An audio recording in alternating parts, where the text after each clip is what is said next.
اللہ کے بعد کس کا حق بنتا ہے؟ تو اللہ نے کہا وَوَصَّيْنَا الْإِنسَانَ بِوَالِدَيْهِ،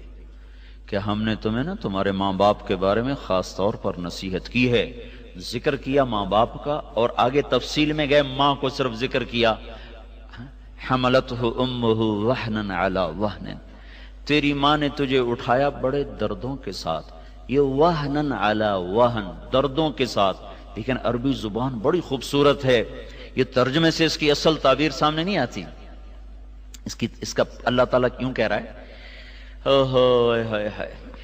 یہ ہے نا میری ہتھیلی، اس پر آپ چیزیں رکھ دو، تو جب یہ جگہ پر ہو جائے گی نا تو اس کے بعد رکھنے کی جگہ کوئی نہیں اس کے اوپر، تو اب اس کے اوپر چیزیں رکھی جائیں گی، اوپر رکھی جائیں گی ایسے۔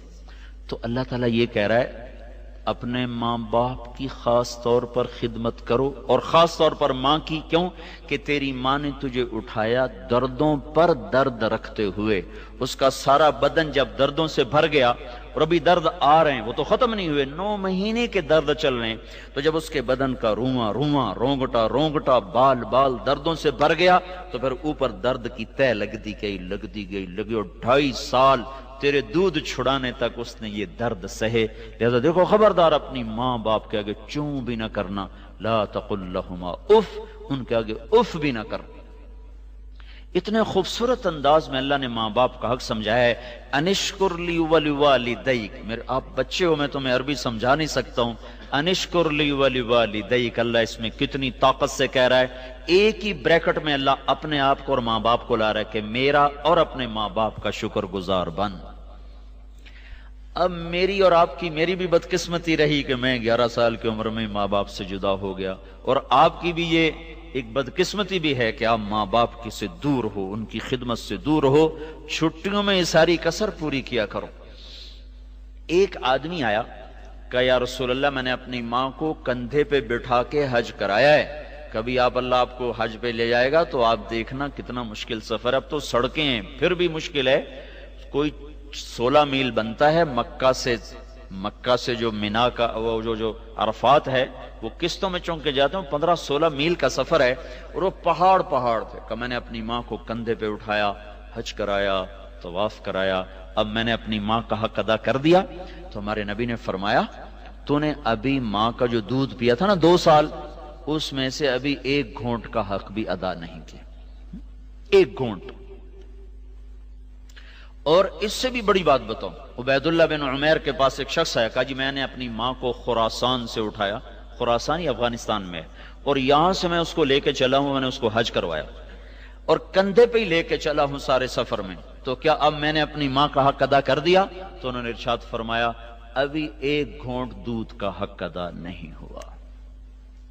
اور عبداللہ بن عمر طواف کر رہے تھے، ایک بدو طواف کر کے نا اپنی ماں کو کندھے پہ بٹھا کے طواف کر رہا تھا، تو جب طواف ختم ہونے لگا تو اس نے ماں کو ایسے، کیا اماں تیرا حق ادا ہو گیا، تیرا حق ادا ہو گیا؟ تو عبداللہ بن عمر نے فرمایا تیری ماں نے تجھے تھک تھک کر جو ہزاروں نہیں کروڑوں لمبے لمبے سانس لیے تھے نا، ابھی اس میں سے 1 سانس کا بھی حق ادا نہیں ہوا۔ جو ماں باپ کا حق نہیں پہچانتا وہ کبھی دنیا میں کامیاب نہیں ہو سکتا۔ اور میرے بچوں، ماں باپ کے بعد دوسرا باپ استاد ہوتا ہے، باپ کے بعد دوسرا جو باپ ہے وہ استاد ہوتا ہے، جو استاد کے آگے سر جھکائے گا اللہ اس کو اس کی علم میں نفع عطا کرے۔ تو اللہ تعالیٰ نے دوسری چیز جو بطور انسان مسلمان اور اچھا کامیاب انسان ہونے کے ہمیں دی ہے، وہ ماں باپ کی خدمت اور ماں باپ کی اطاعت دی ہے۔ موسیٰ علیہ السلام نے ایک دفعہ اللہ تعالیٰ سے کہا یا اللہ میرا جنت کا ساتھی کون ہے؟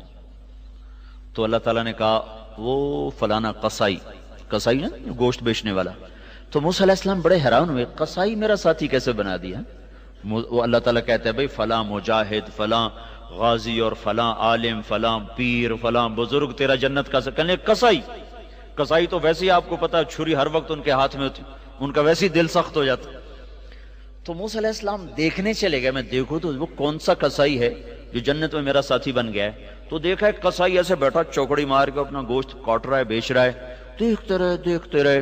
جب وہ اس کا گوشت ختم ہو گیا نا تو اس نے ٹکڑا اٹھایا ایک گوشت کا اور تھیلے میں ڈال کے چل دیا۔ تو موسیٰ علیہ السلام کہنے لگے میں تیرے ساتھ آ سکتا ہوں؟ اس کو نہیں پتا یہ موسیٰ ہیں، کہنے لگا آ جاؤ۔ وہ گھر گیا، اس نے جا کے وہ گوشت کی بوٹیاں بنائیں، پھر ہانڈی پہ چڑھایا اور ادھر آٹا گوندنا شروع کیا، پھر آٹا گوندنے کے بعد رکھ دیا، وہ تھوڑا سا نرم ہونے میں کے لیے چھوڑ دیا، پھر ہانڈی پہ آ گیا، اس کو پکایا، اتنے میں آٹا نرم ہو گیا تو اس نے اس کی روٹیاں پکائیں، پھر اس کو پلیٹ میں سجایا، تھالی میں سجایا، اور ٹرے اٹھا کر ایک بوڑھی عورت ایسے لیٹی پڑی تو اس نے اٹھا کے کندھا دیا اور نوالے بنا بنا کے اس کو کھلاتا رہا پھر جب اس نے کھا لیا تو اس نے اس کا منہ صاف کیا تو اس نے کچھ کہا، عورت نے کچھ کہا، اس نے ہٹا دیا۔ موسیٰ علیہ السلام نے کہا یہ کون ہے؟ کہا جی میری ماں ہے، بہت ضعیف ہو گئی ہے، میں صبح جب جاتا ہوں ساری اس کی خدمت کر کے جاتا ہوں، پھر اپنے کام پہ جاتا ہوں، شام کو جب واپس آتا ہوں پہلے اس کو کھانا کھلاتا ہوں، اس کے بعد اب میں اپنے بچوں کو کھانا کھلاؤں گا، دیکھوں گا۔ تو موسیٰ علیہ السلام نے کہا یہ کیا کہہ رہی تھی جب تو منہ صاف کر رہا تھا، لٹا رہا تھا، یہ کچھ کہہ رہی تھی؟ وہ کہنے لگا جی یہ پاگل ماں ہے، جب بھی میں اس کی خدمت کرتا ہوں شروع ہو جاتی اللہ تعالیٰ تجھے جنت میں موسیٰ کا ساتھی بنائے، میں کہاں اور موسیٰ کہاں ہے، میں کتھے تھے موسیٰ کتھے ہیں؟ تو موسیٰ علیہ السلام نے کہا نہیں، تیری ماں نے تیرا کام بنا دیا ہے، میں ہی موسیٰ ہوں، تجھے دیکھنے آیا ہوں۔ تو میرے عزیزو ہم بھی بس